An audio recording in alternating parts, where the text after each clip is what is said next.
It's always interesting to find elements of truth in the fictional storylines that grace our TV screens. Downton Abbey fans will love this yarn about Lady Mary's skeleton in the closet, which happened during season 1 of the beloved period drama. During episode 1 of the new official Downton Abbey rewatch podcast from Focus Features, creator and writer Julian Fellowes revealed he borrowed a true story from history as the inspiration behind Lady Mary Crawley's dalliance with handsome Turkish diplomat Kemal Pamuk, which ended in a brush with scandal. If you have no idea what I am talking about, spoiler alert. For a quick refresh, in Season 1, Episode 3, Kemal Pamuk, Theo James, and Lady Mary, Michelle Dockery, enjoyed a fleeting steamy romance, which ended when the pair go into bed together and Pamuk died in flagrante delicto. With a fresh corpse lying in her bed, and the prospect of her reputation being shattered by the scandal looming, Lady Mary wakes Anna Smith, her lady's maid, Joanne Froggatt, and her mother, the Countess of Grantham, Cora Crawley, Elizabeth McGovern. Then, the trio carry Pamuk's lifeless body back to his own room to make it look like he died in his sleep, alone. Where might Fellowes have dreamed up such a dramatic moment of such gargantuan proportions? Why, from real life, of course. In an English country house, there had been a house party. During the podcast episode, Fellowes tells host Jacqueline Coley, when Mary pulls her mother in and says Mr. Pamuk is dead, that was a real story. In fact, the true story was told to him by a friend who owns a big country house in England, who discovered diaries from the 1890s detailing the impropriety and subsequent chaos. In an English country house, there had been a house party. It was a little earlier than Downton is set. It was in 1890, and this house was unusual in that it had one gallery of bedrooms only for single women, Fellowes explained.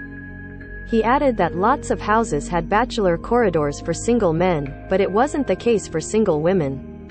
One day, one of them, the ladies, was sleeping. She'd had a flirtation with a man at the house party and he was in her bed and he died. He had a heart attack, he continued. This story was written in the diary of the great-great-aunt of the owner of the house, which had been found by Fellowes' friend. Of course, the lady whose paramour had suddenly passed away didn't know what to do. She sat there for a bit with this dead body. Finally, she got up and knocked on the door of the woman next door, Fellowes said.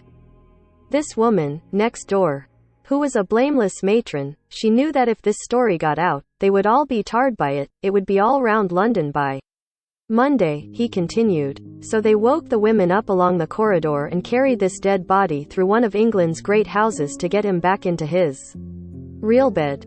Just as the women of Downton carried Pamuk back to his room, so too did the women who inspired that scene. This group of women led by a debutante holding a candle smuggled this guy back to his bed.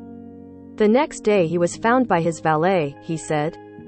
My friend who owned the house looked up his great-great-grandfather's diary and it said, very sad, this morning Mr. Turton was discovered dead in his bed by his valet. We are all so sorry.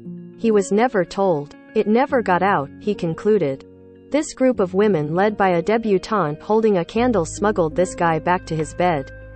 The next day he was found by his valet. As fans of the show will know, the same cannot be said of Lady Mary, whose story did not entirely go untold. Afterwards, rumors swirled in London that she was not virtuous, fueled by Mary's sister, Lady Edith, Laura Carmichael, sending a letter to the Turkish ambassador who regaled all of London with reports of Mary's. Thankfully, Lady Mary took up with a newspaper magnate called Sir Richard Carlisle, Ian Glenn, who suppressed the story from being picked up by the newspapers, so Mary's reputation wouldn't be left in tatters. As we know, Lady Mary eventually broke it off with Sir Richard and married her one true love, Matthew Crawley. Dan Stevens. You can listen to the full podcast to hear more Downton stories as they're released, streaming on Apple Podcasts, Spotify, and Amazon Music.